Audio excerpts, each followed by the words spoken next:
عليكم ورحمة الله وبركاته.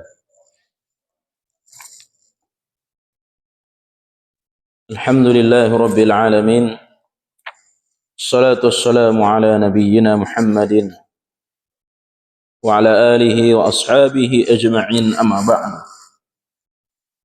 قوله تعالى: أعوذ بالله من الشيطان الرجيم، بسم الله الرحمن الرحيم. وإذ تأذن ربكم لئن شكرتم لأزيدنكم ولئن كفرتم إن عذابي لشديد.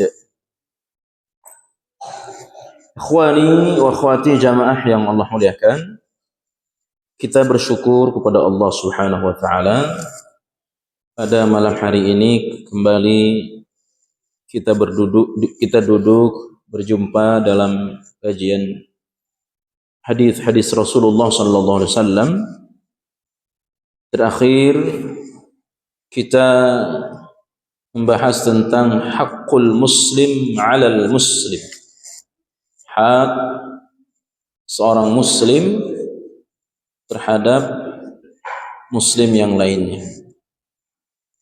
Halaman berapa di buku terjemahan ini, Pak? Halaman 235 ya. Halaman 235. Pertama kita sudah bahas bagaimana terkait tentang salam dan urutan-urutan siapa yang mestinya mengucapkan salam. Ya.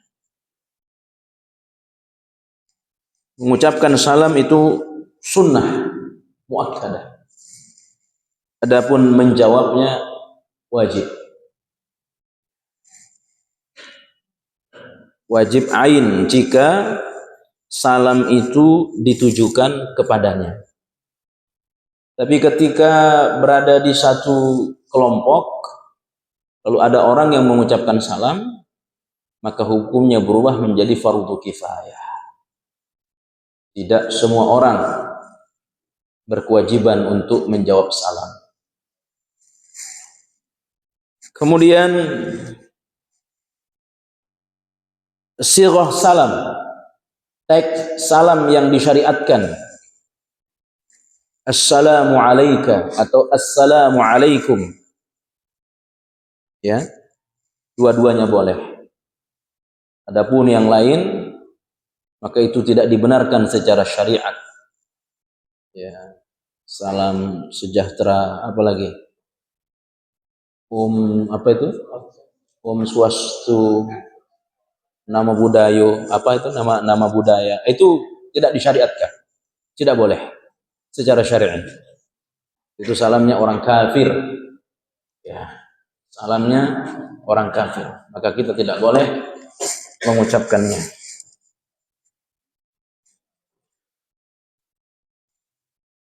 Menjawab salam tidak boleh lebih pendek dari salam yang disampaikan. Misalkan assalamu alaikum, maka tidak boleh kita jawab waalaikum. Ya, harus lebih panjang atau sama, paling tidak sama. Assalamualaikum, waalaikumsalam. Assalamualaikum warahmatullahi, waalaikumsalam warahmatullahi. Lebih bagus, lebih panjang, lebih afdal. Urutan salam seperti yang sudah saya sampaikan pada pekan lalu adalah dari yang umurnya lebih muda kepada yang lebih tua. Ya. Dari yang lebih muda kepada yang lebih tua, dari yang sedikit kepada yang banyak, dari yang berjalan kepada yang duduk, ya, dari yang berkendara kepada yang berjalan, ya, dari yang banyak kepada yang sedikit, ya. Kemudian Bapak Ibu yang Allah muliakan, tidak boleh kita mendahului salam terhadap orang kafir. Ya, tidak boleh kita mendahului salam terhadap orang kafir. Kemudian yang berikutnya, siapa yang sedang bermasalah, ya, adik kakak, ipar, tetangga sedang bermasalah, keduanya ketemu dan dua-duanya tidak ada yang mengucapkan salam, maka hukumnya berubah menjadi haram. Ya, yang tadi hukumnya sunnah. Ya, kita ketemu orang, ngucapin salam dapat pahala, menjawab wajib. Kalaulah kita tidak memberi salam, tidak berdosa. Tapi jika ada dua orang yang sedang bermasalah, lalu keduanya sama-sama tidak memberi salam, maka dua-duanya dosa. Ya. Jika masalahnya itu sudah di atas 3 hari 3 malam, ya, boleh tidak bertegur sapa, tapi jangan lebih dari 3 hari 3 malam. Nah, di atas hari ketiga, maka dua-duanya harus baikan. Ya, ketika mereka ketemu, tidak ada yang negur, tidak ada yang ngucapin salam, dua-duanya dosa. Ya, dua-duanya dosa. Kemudian salah satu di antara keduanya meninggal. Di hari keempat ada yang meninggal, dua-duanya binasa. Ya, dua-duanya binasa. Jika masalahnya itu di atas 1 tahun, tidak bertegur sapa karena ada masalah, di atas 1 tahun, ya, maka kedudukannya sama dengan membunuh. Ya, kedudukannya sama dengan membunuh. Demikian Nabi katakan, Nabi sabdakan. Ya, jadi berat. Orang yang bermasalah, ya, masalah dengan tetangga, ya, masalah jual beli, masalah apa saja, ya, berat. Boleh tidak bertegur sapa, tapi saya ulangi, jangan lebih dari 3 hari 3 malam. Kecuali itu dalam urusan agama, ya, dalam urusan akidah, maka boleh tidak ditegur. Ada pelaku maksiat, kita sudah nasihatin, sudah ditegur, kata dia, udah nggak usah ngurus saya, urus saja dirimu sendiri. Ya, nggak senang saya dinasihatin, ya, dinasihatin lagi, sama. Maka orang seperti ini boleh didiamin, tidak disapa. Ya. Nah, di dalam agama ini disebut dengan al-hajar. Ya, al-hajar, yakni mendiamkan. Sebagaimana yang pernah terjadi pada sahabat Ka'ab bin Malik dalam peristiwa perang Tabuk, di mana Rasulullah perintahkan para sahabat semua ikut perang. Begitu hari H mereka berangkat, sahabat Ka'ab bin Malik tidak terlihat. Pulang dari Tabuk, ditanya oleh Nabi, kenapa kamu tidak ikut perang? Dia tidak menjawab, nggak punya alasan. Akhirnya apa? Dia dihajar oleh Rasulullah sallallahu alaihi wasallam. Didiamin oleh Nabi sampai di atas 1 bulan, lebih dari 1 bulan. Ya. Hingga turun firman Allah pada surah At-Taubah ayat 118. Bagi sahabat Ka'ab bin Malik, didiamin oleh Nabi, tidak disapa oleh Nabi, itu menyesakkan dadanya. Kalau ada pilihan langit dan bumi dijatuhkan ke kepalanya, dia memilih itu, asal disapa oleh Rasulullah sallallahu alaihi wasallam. Tapi Rasul tidak mau menegurnya karena dia melakukan pelanggaran berat. Disuruh ikut perang Tabuk, dia memilih tidak ikut. Ya. Akhirnya karena Ka'ab bin Malik ini bersabar dan ada keinginan agar disapa oleh Nabi, maka turunlah firman Allah pada surah At-Taubah ayat 118. Ya. Hajar bagi pelaku maksiat dianjurkan. Ya. Tapi kata ulama, jika kita menghajar orang tersebut, malah dia menjadi-jadi, lebih buruk keadaannya, maka hajar kita itu jangan diteruskan. Ya. Jadi kita tidak tegur dia, dia semakin banyak melakukan maksiat, dia lebih buruk. Ya. Maka kita harus segera menegurnya, menasihatinya. Itu hukum hajar. Ikhwani wa akhwati jamaah yang Allah muliakan. Kemudian yang kedua, al-haqqus tsani fa huwa iyadatil maridi. Menjenguk orang yang sakit. Ini juga sudah kita bahas. Ya. Al-maridu idza marida wa anqata'a fi baitihi fa inna lahu haqqan ala ikhwanihi al-muslimin ay ya'uduhu wa yudhakkiruhu wa ma yanbaghi ay yudhakkiruhu bih. Kelihatan ada teman tidak datang ke masjid. Udah 3 waktu ini nggak ada di masjid nih. Kemana dia? Oh, dia sedang sakit. Samperin, jenguk ke rumahnya. Ya, ingatkan hal yang perlu diingatkan. Ya, berikan kabar gembira. Doakan. Nah, di antara doa yang disyariatkan seperti yang sudah kita sampaikan pada pekan lalu, la ba'sa tahurun insyaallah. Ya. Dia cerita, oh iya, saya udah 3 hari ini nggak ke masjid, kambuh sakit saya, begini. Ya. Maka kita doakan dia. Apa doanya? La ba'sa tahurun insyaallah.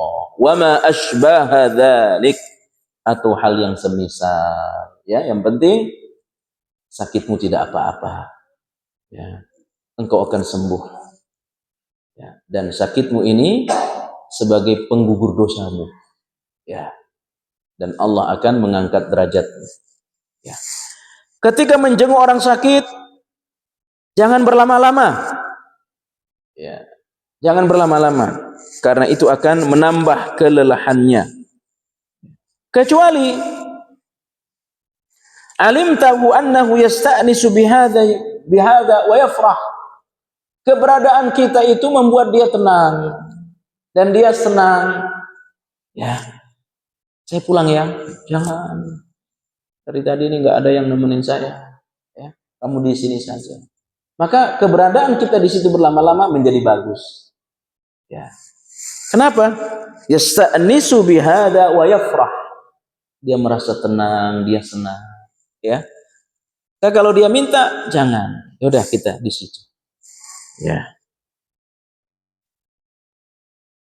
Fa innaka tanzuru ma fihi al-maslahah, karena kamu melihat keberadaanmu itu mendatangkan kebaikan untuk yang sakit. Ya.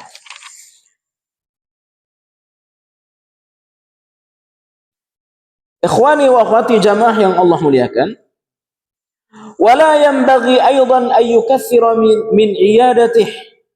Tidak boleh kita ya sering menjenguk. Ya. Tidak boleh sesering mungkin. Pagi jenguk, sore jenguk, malam jenguk, ya. Kecuali memang diperlukan. Ya. Kecuali memang diperlukan. Kenapa dia ingin istirahat? Dia ingin tidur. Kalau kita sering datang, jangan-jangan dia nggak senang atas kedatangan kita. Ya, dia nggak nyaman atas kedatangan kita. Ya, apalagi datang, ya doa enggak, yang ada buah orang sakit malah dibawa pulang. Ya. Yang paling penting itu kita datang bawa doa. Ya, doakan. Dan berdoa di dekat orang yang sakit itu mustajab. Ya. Doa untuk diri kita dan untuk dia itu mustajab. Ditambah lagi doa orang yang sakit. Ya, doa orang yang sakit itu makbul. Ya. Karena dia dalam keadaan lelah, dalam keadaan sangat butuh kepada Allah Subhanahu wa taala.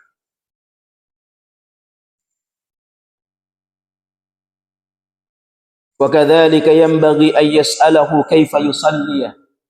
Dan kita juga harus menanyakan, kamu sholatnya gimana? Ya, diingatkan tentang salat. Artinya apa? Jangan sampai dengan dia sakit, sholat ditinggal. Ya, kita tanya, kamu sakit kayak gini, sholatnya gimana? Ini sebagai pengingat, ya, bahwa orang sakit itu tidak boleh ninggalin sholat. Ya. Yang bagi ayyas'alahu kaifa yusalli. Lianna katsiran minal marada yajhalu hal yusalli bil ma'i aw bit tayammum. Ya. Dan kita juga ngasih tahu. Sebab banyak orang yang sakit ini tidak tahu. Dia tetap wudu apa tayamum. Maka kita ajarkan, oh kalau sakit kayak gini sih tidak usah wudu, cukup tayamum. Ya. Ini contoh, ada yang WA kepada saya tadi sore, ya konsultasi kepada saya. Menanyakan dua pertanyaan, salah satu di antaranya, ada orang terdeteksi penyakit ginjal, jantung, dan paru. Banyak sekali sakitnya. Ginjal, jantung, dan paru. Lalu dia konsultasi ke dokter. Dokter menyarankan jangan berpuasa. Ya. Tapi orang ini tetap ingin puasa. Maka ini orang nggak ngerti. Puasa dalam kondisi seperti ini dilarang secara syariat. Ya. Itu disebut dengan fa innahum usatun, kata Nabi. Puasa dalam kondisi berbahaya terhadap kesehatan itu maksiat kepada Allah. Seperti dalam peristiwa Fathu Mekah. Ada sahabat yang sedang berpuasa. Ya. Tiba-tiba ada yang pingsan. Ya. Udah nggak karuan. Itu kenapa? Oh, dia kelelahan ya Rasul. Kenapa ya? Kita biasa saja. Karena dia sedang berpuasa. Apa respon Nabi? Innahum usatun. Dia sedang bermaksiat kepada Allah. Maka orang sakit kalau parah, ya, apalagi seperti tadi, ya, dokter saranin jangan berpuasa, bahaya. Maka puasa seperti ini tidak boleh. Ya. Dan itu dinasihatkan. Ya, kamu gimana sholatnya? Oh, tadi saya sholat, alhamdulillah berwudu. Jangan-jangan orang nggak ngerti. Ya, kalau dia kena air bisa lebih berbahaya. Udah dianjurin untuk tayamum dan kita ajarkan kepadanya bagaimana cara tayamum. Ya, banyak yang nggak paham. Tayamum itu cukup tempelkan tangan ke apa saja molekul-molekul yang bisa berdebu, lalu sapu, ya, cukup, gitu aja. Ya, itu cara tayamum yang diajarkan oleh Rasulullah SAW. Ya. Tepuk, ya, lalu sapu apa ini? Tangan kanan, ya, kemudian muka. Ke sini nggak usah, ya, sini nggak usah. Ya. Itu jangan-jangan orang sakit nggak ngerti. Ya, tetap memaksa untuk berwudu. Ya. Dia tetap maksa untuk sholat berdiri padahal tak kuat, bisa roboh dia. Maka diajarin bagaimana cara sholat duduk. Ya, aduh saya susah nggak bisa sholat wudu, sholat berbaring. Ya, jadi orang sakit ini tetap harus diingatkan tentang sholat, ditanyakan. Ya. Wa hal yusalli kullu salatin aw fi waqtiha aw yajma'. Ya. Bapak, sholatnya gimana nih? Tuh, saya sholat setiap 5 waktu. Padahal dia boleh menjamak. Orang yang sakit boleh menjamak sholat. Ya, jamak itu apa? Oh, jamak itu Pak, penggabungan dua waktu menjadi satu waktu. Kalau Bapak kerjakan zuhur, tarik tuh asar ke atas. Namanya jamak takdim, Pak. Ya.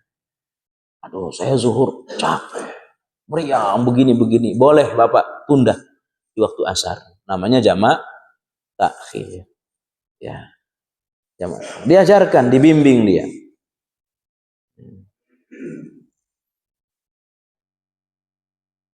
Ikhwani wa akhwati jamaah yang Allah muliakan.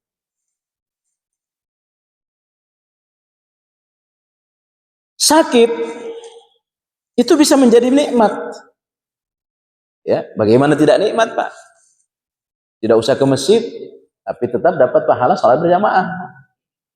Itu nikmatnya orang sakit.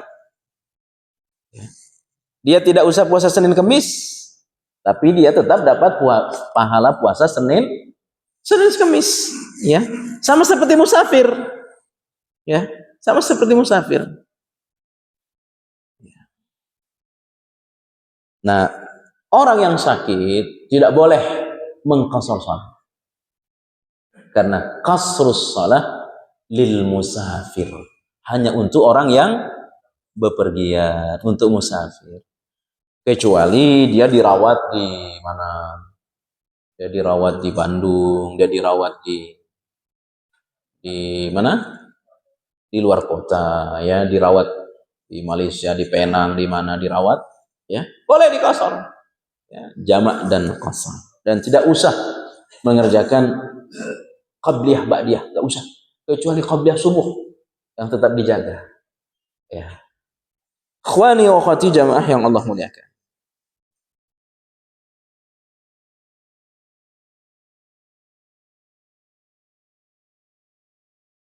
Kemudian yang ketiga, amma al-haqqus tsalits, hak yang ketiga adalah ittiba'ul janaiz, mengikuti jenazah, mengantar jenazah. Ya. Fa inna min haqqil muslim ala akhihi ay yatba'a janazatan min baitihi ila al-musalla. Pertama, kita ikut ngantar ke tempat salat, ya. Sawa'un fil masjid aw fi makanin akhar. Boleh dia disolatin di masjid atau boleh disolatin di mana saja. Ya. Tidak ada keutamaan khusus sholat jenazah di masjid. Ya. Ini sholat sunnah.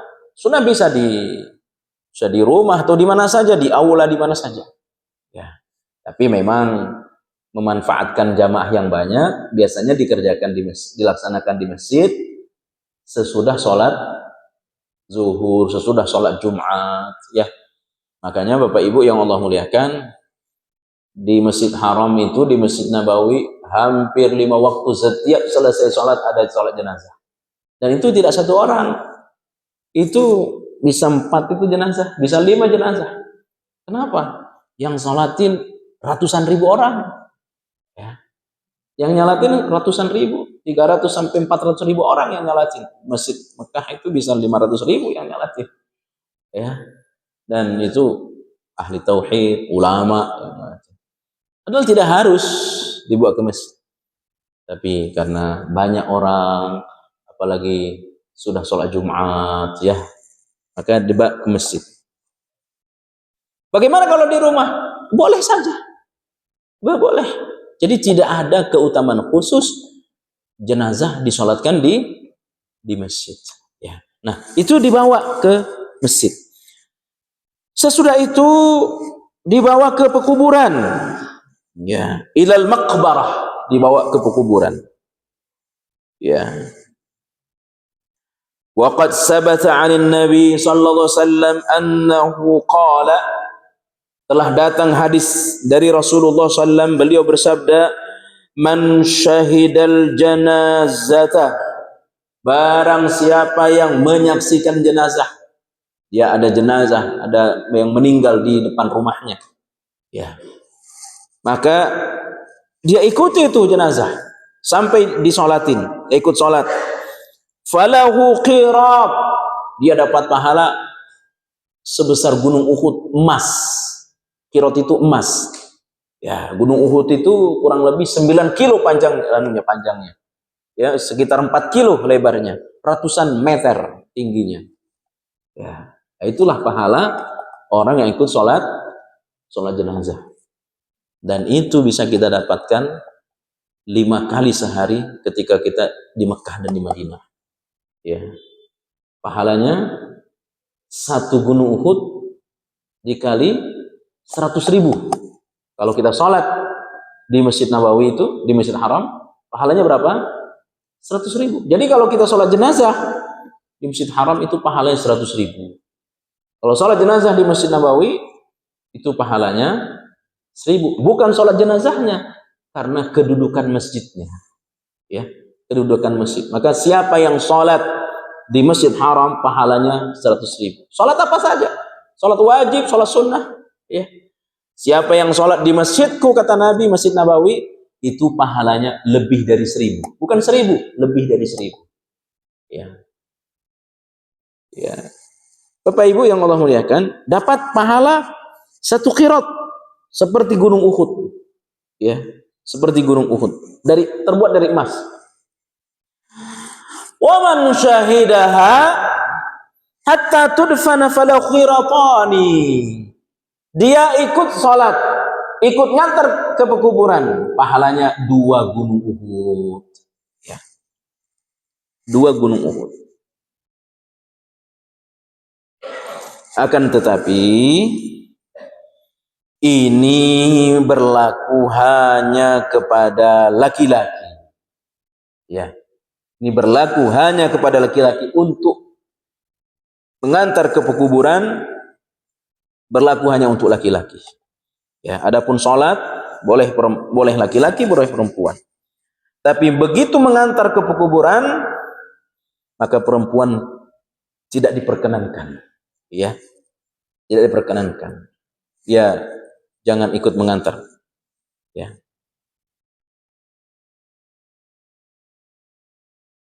Tapi banyak kita saksikan sekarang, ya banyak juga perempuan. Kemarin di satu tempat saya takziah, saya nasihatin sebaiknya yang ikut pekuburan jangan ada perempuan, laki-laki saja. Ya. Tapi sesudah saya pergi dibawa ke pekuburan, saya nggak ikut, ya tetap aja banyak perempuannya. Ya. Yang penting saya sudah sampaikan. Saya bilang yang penting saya sudah sampaikan. Mau diikuti tidak ya terserah. Ya. Jadi Bapak Ibu, termasuk yang kita nasihatkan kepada keluarga kita, terutama istri, terutama anak perempuan, saudara perempuan, ibu kalau masih ada. Ya. Ketika saya meninggal lebih dulu, kalian tidak usah mengantar saya ke pekuburan. Ya, itu dinasihatkan, diwasiatkan. Ya, jangan-jangan mereka nggak paham. Ya.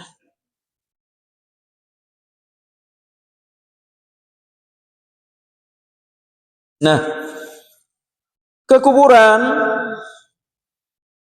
di antara ketentuan-ketentuan Nabi ketika diantar ke pekuburan satu, ya ini sifatnya sunnah, itu jalan kaki, ya jalan. Ya, kecuali yang jauh, ya, nggak bisa dibawa ke karet, bisa-bisa yang kehabisan napas, jangan-jangan dia yang dibawa nanti. Ya. Jadi yang memungkinkan sunnahnya jalan kaki. Ya. Nah, ketika ada kendaraan, ada aturannya. Kendaraan itu, ya, dia di belakang. Misalkan ada yang pakai motor, ya, dan jenazahnya ditandu, ya jenazah di depan, yang pakai motor di belakang. Ya. Yang pertama. Yang kedua, tidak boleh ada zikir-zikir. Ketika dibawa ke pekuburan tidak boleh ada zikir-zikir. Ya, itu kebiasaan orang Nasrani, membawa jenazah ke pekuburan sambil membaca kitab-kitab. Artinya zikir itu yang dikeraskan. Kita kalau mau zikir, zikir saja. Enggak apa-apa. Sambil tasbih, sambil istighfar, boleh, tapi jangan dikeraskan. Ya. Tidak boleh ada api. Itu kebiasaan orang Yahudi. Ketika membawa jenazah ke pekuburan sambil nyalain, hidupin api. Ya. Maka kalau ada mungkin di sini yang biasa nganter masih ngerokok, selama bawa ambulan nggak boleh ngerokok itu, Pak. Ya. Itu sunnahnya. Ya. Yang lebih baik sih berhenti saja Pak ngerokok. Ya. Itu yang paling baik. Di sini nggak ada yang ngerokok kan Pak? Nggak ada saya lihat. Nggak tahu nanti turun nggak tahu deh. Ya. Nah, dan dia dihantar ke pekuburan dengan cepat. Ya. Dengan cepat. Artinya jangan diperlama. Ya. Kenapa? Dua rahasianya. Ya. Kalau dia orang baik, dengan dipercepat dibawa ke pekuburan, berarti memberikan kesempatan kepadanya lebih cepat menikmati taman surga. Ya. Makanya jenazah itu Pak, begitu dia ditandu dibawa ke pekuburan, itu sebenarnya dia teriak Pak. Dia teriak. Apa teriakannya? Kalau dia orang baik, dia akan teriak, percepat, percepat, qaddimuni, qaddimuni. Ya. Cuma kita nggak dengar. Ya. Binatang dengar. Dia teriak tuh, ayo percepat saya, percepat. Kenapa? Allah perlihatkan kepadanya nikmat kubur yang bakal dia dapatkan. Dia buru-buru pingin masuk kubur. Ya. Nah, kalau dia penjahat, pendosa, orang kafir, pelaku maksiat, pelaku syirik, pelaku bid'ah dan dosa-dosa yang lainnya yang belum tidak diampuni sebelum meninggal, dia juga teriak. Ya, dia teriak. Apa teriakannya? Ya, jangan bawa saya. Ya, jangan bawa saya. Begitu diantar, aku ini mau dibawa kemana? Aina tahmiluni katanya. Aku ini mau dibawa kemana? Jangan, kembalikan saya ke keluarga saya. Itu teriakannya. Cuma tetap dianjurkan untuk dipercepat. Kenapa? Biar orang cepat melupakan keburukannya. Ini waktu hidup dia pelaku dosa, pelaku maksiat. Dengan dia masuk kubur, udah lupakan dosa-dosanya. Tidak usah lagi diceritakan dosa-dosa. Ya, tapi selama dia masih kelihatan, kasihannya. Ya, dia meninggal belum bertobat, kasihannya. Ya. Tapi kalau udah masuk kubur, udah selesai, jangan diceritakan lagi. Ya, tutup keburukan-keburukan. Ya. Makanya itu rasanya dipercepat. Ya. Kecuali pada keadaan-keadaan tertentu. Ya, sampai Nabi itu juga lama. Berapa hari? Kurang lebih 3 hari. Nabi meninggal, tidak langsung dikuburkan. Kurang lebih 3 hari baru kemudian dikuburkan.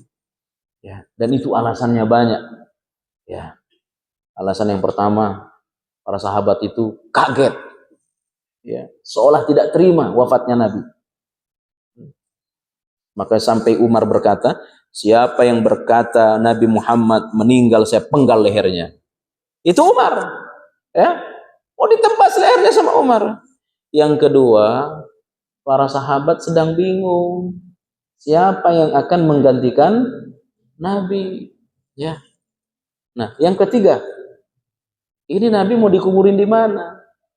Orang Mekah minta dikuburin di Mekah.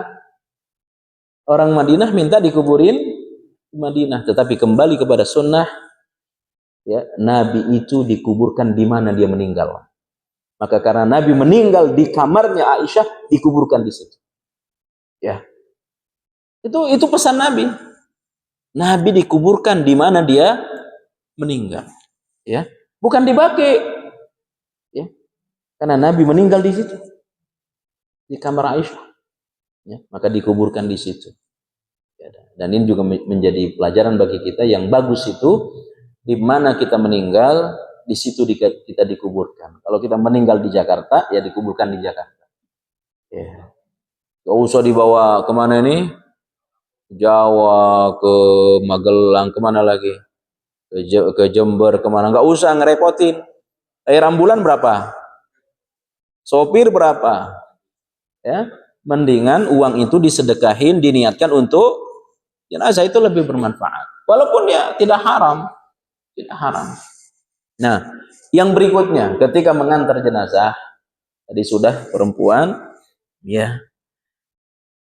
Begitu kita sampai masuk makwarah, di situ ada pekuburan, ya, lepas sendal, sepatu, sendal dilepas. Dalam satu riwayat,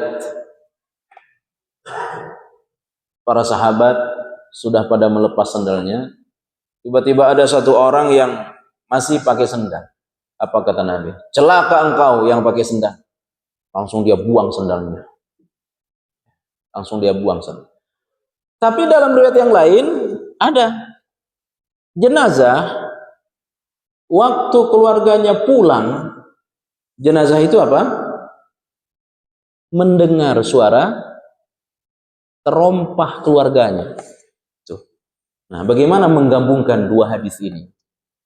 Ini sama-sama hadis sahih. Hadis pertama, Nabi melarang sampai melaknat orang yang sahabat tadi pakai sendal.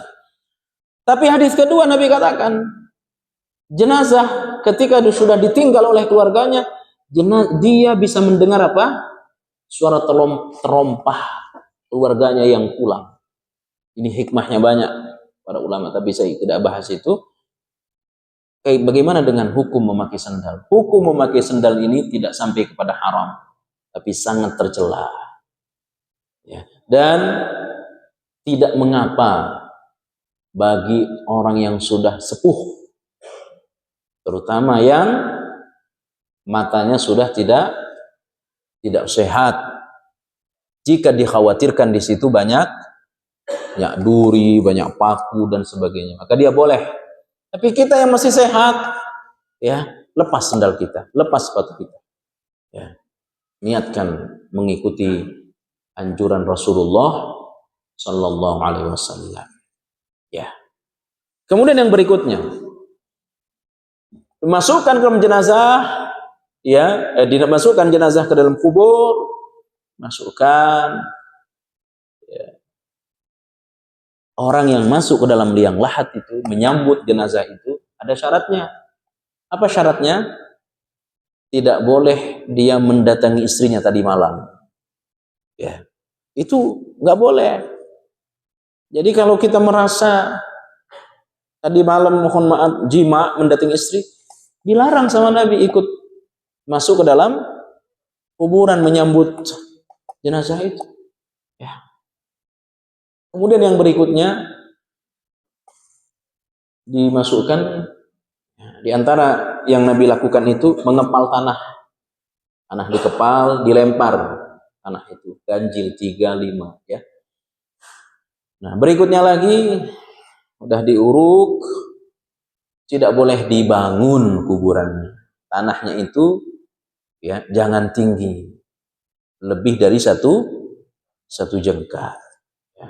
Jangan dibangun, jangan ditulis-tulisin, kecuali kata ulama ini Pak, ya, karena Nabi melarang nulis kubur, kecuali kubur itu dikhawatirkan akan hilang, maka boleh sekedar tulis nama dan lahir serta kapan meninggal, ya, tulis nama dan binnya, dan tidak usah ada inna lillahi wa inna ilaihi raji'un, tidak usah ada di nisannya. Tapi kalau kita lihat nisan di Saudi itu batu saja, tempel aja batu, nggak ada seperti di Indonesia. Coba, itu orang-orang kaya, ya, itu yang dibaki itu para sahabat, kurang lebih 10.000 sahabat, ya, 10.000 sahabat dikuburkan di Baki. Mana ada nama mereka, ya, dan tidak ada yang dibangun, semua sama, ya, dan itu banyak orang kaya, tapi nggak pernah dibangun, dan mereka wali Allah, mereka itu para wali Allah, mereka lebih bertakwa daripada kuburannya yang dianggap keramat, ya, itu, ya. Nah, kecuali di negeri kita ini nisan itu di model-model, makanya Orang meninggal ini Pak ya, satu sisi kita sedih, tapi sisi yang lain ada yang senang Pak. Siapa yang senang? Penjual Nissan, senang dia, dapat proyek lagi dia. Ya, apalagi itu apa namanya tukang doa di kuburan. Waduh, dikejar-kejar kita Pak. Ya, gak usah. Ya. Nah, kemudian di tanahnya jangan ditinggikan, jangan dibangun. Nah, kita semua yang nganter ikut disuruh oleh Nabi untuk berdiri semua mendoakan. Ada nasihat sebentar, ceramah sebentar, lalu didoakan. Doanya itu pendek. Doanya itu Allahumma gfir lahu wasabbithu. Itu saja doanya. Allahumma gfir lahu wasabbithu. Ya, azan dulu, nanti kita sambung.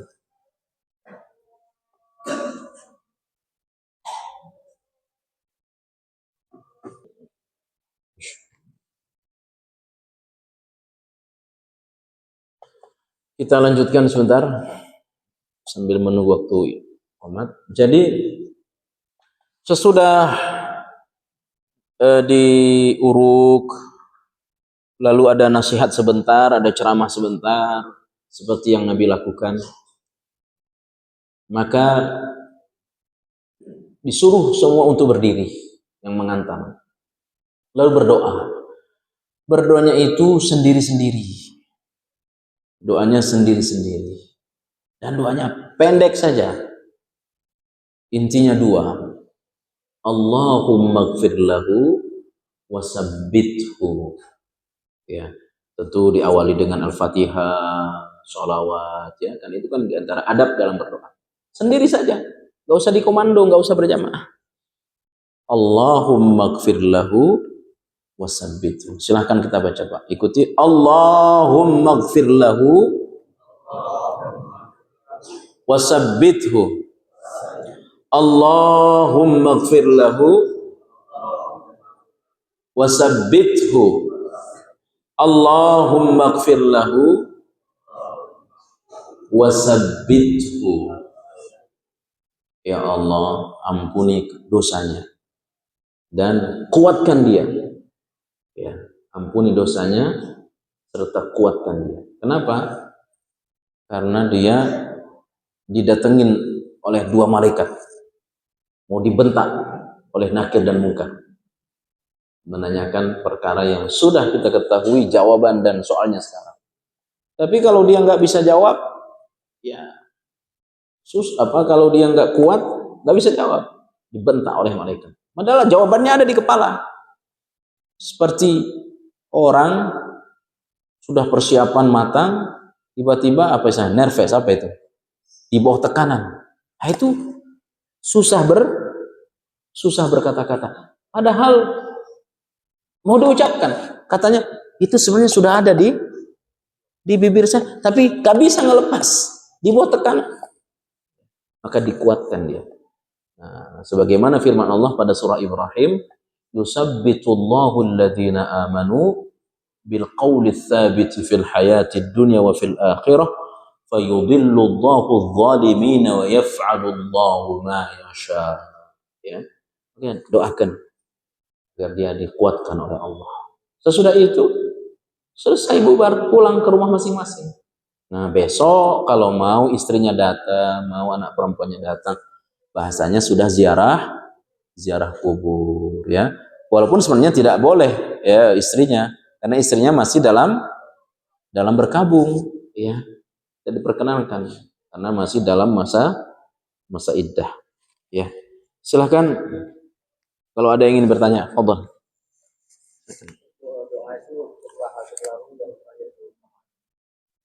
Iya. Kalau bagaimana kalau perempuan, ya diganti saja boleh, nggak apa-apa. Allahumma gfir laha wasabbitha.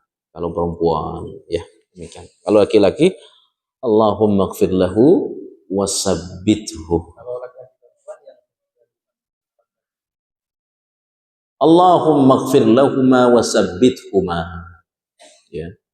Allahumma gfir lahuma wasabbithuma. Ya. Yang lain silakan.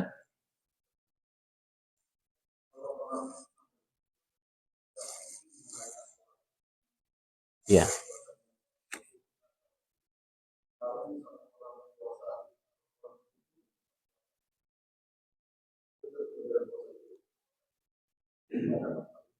Ya. Ya. Tapi kan yang tahu keadaan kan menurut prasangka dokter bahaya. Tapi saya puasa biasa-biasa aja. Menurut dia. Ya. Nah, padahal dokter udah ngelarang. Ya. Tapi dia sembunyi-sembunyi. Ya.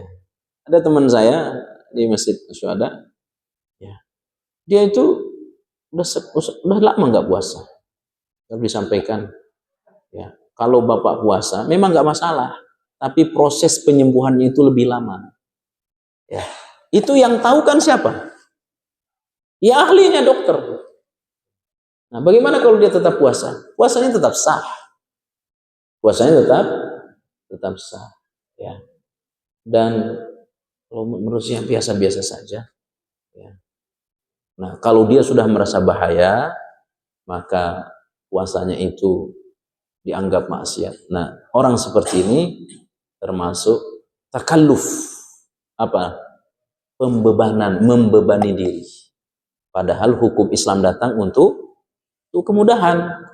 Yuridullahu bikumul yusra wa la yuridu bikumul usra. Dan Allah sudah jelaskan Quran surah Al-Baqarah, ya.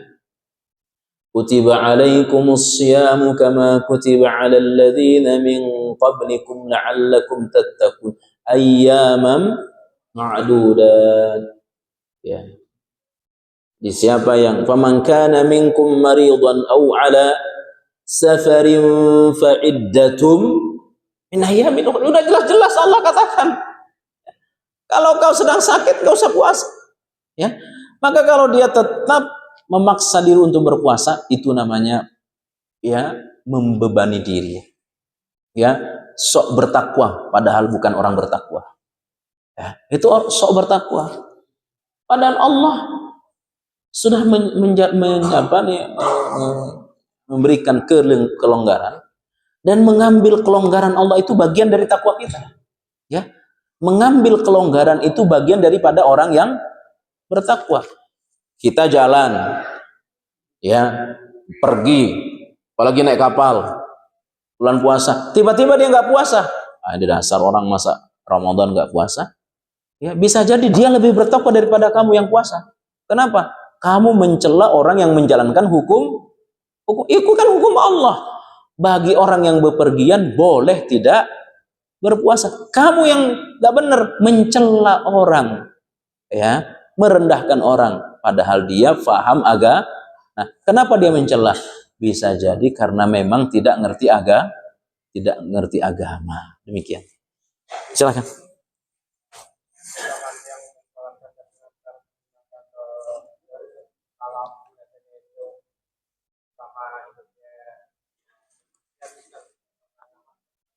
Sama, mendapatkan pahala.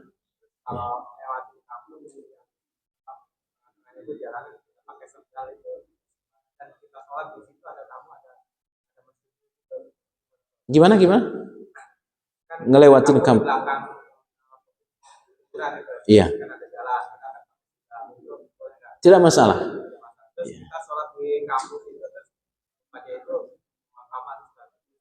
Tidak masalah, kan sudah terpisah. Ya, kecuali memang disengaja kuburan di area masjid, maka sebaiknya kita tidak sholat di situ. Kecuali dibangunkan tembok lagi pemisah antara tembok masjid dengan apa ini? Dengan pekuburan. Ya. Ada yang lain? Silakan. Assalamualaikum warahmatullahi wabarakatuh.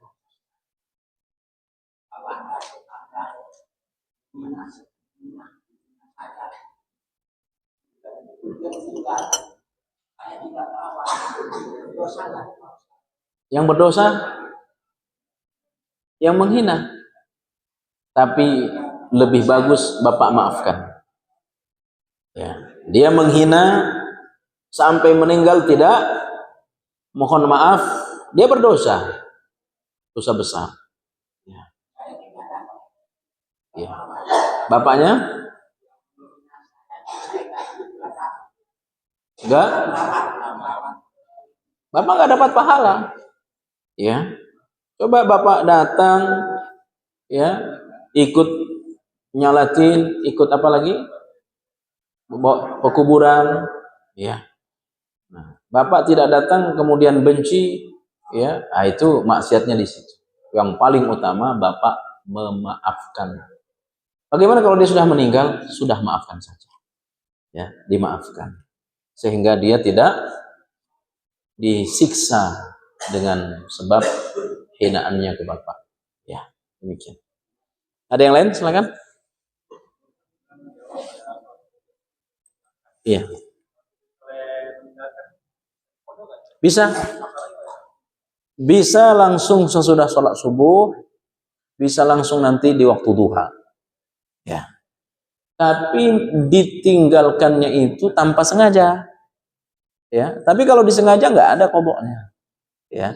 Ditinggalkan tanpa sengaja itu bangun telat.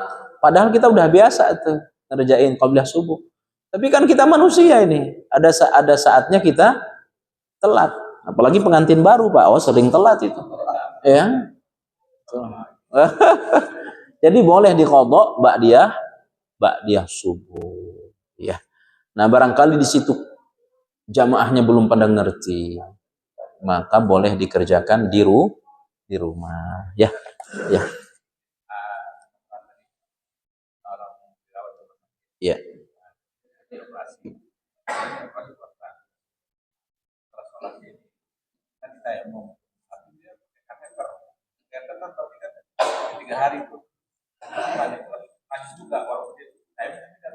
Tidak boleh dilepaskan?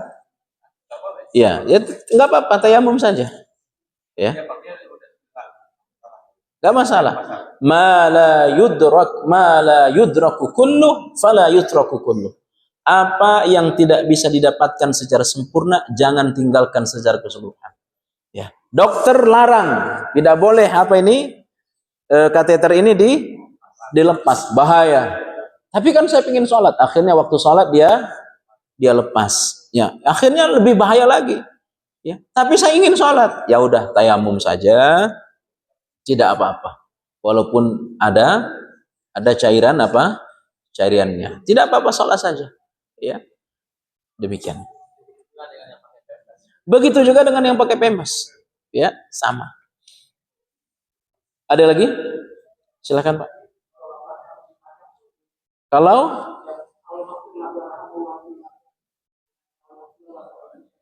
ya, kalau itu doa di sholat jenazah. Ya, doa di sholat jenazah itu memang begitu. Pertama Al-Fatihah, kedua sholawat, ketiga panjang. Allahumma gfir li hayyina wa mayyitina wa syahidina wa ghaibina wa kabirina wa saghirina wa zakarina wa unthana. Allahumma man ahyaitahu minna fa ahyi alal iman wa man tawaffahu minna fa tawaffahu alal islam. Allahumma gfir lahu warhamhu wa'afihi wa'fu anhu wa dan seterusnya. Ya, itu doa salat jenazah. Adapun doa di pekuburan, ya pendek saja yang tadi Nabi ajarkan. Allahumma gfir lahu wasabbithu. Demikian. Ada lagi? Cukup? Demikian kajian kita. Insyaallah kita akan sambung nanti.